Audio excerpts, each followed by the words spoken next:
Hi everyone, this is Tina. I'm just doing an unboxing for my newest purchase. This is, I've already kind of opened it, took off the ribbons, and I'll show you what's inside.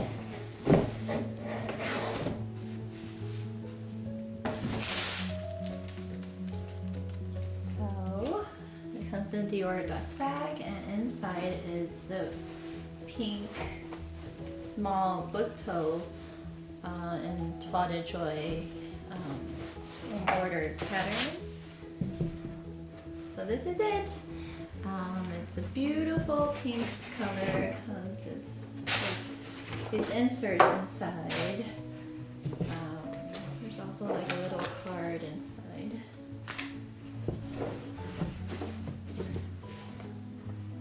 There's no pockets, nothing inside, just empty, and it's really beautiful. I got this Toile to match with the pattern.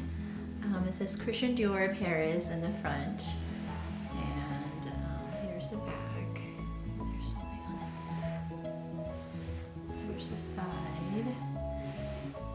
Such a gorgeous bag. It's more casual, but I think you can actually fit a lot of stuff in there. I tried fitting my MacBook Air and it totally fits. It's a great size, very light for every day or to go traveling with. Inside, there's a Christian Dior tag that is leather. I'll show you how I can fit my laptop. This is my MacBook Air, and you just slide it inside. It actually fits fits in perfectly. You can put your charger in as well as other things. And it is a little bit heavier, but not too bad. I think this is great. And that's about it. Thanks for watching.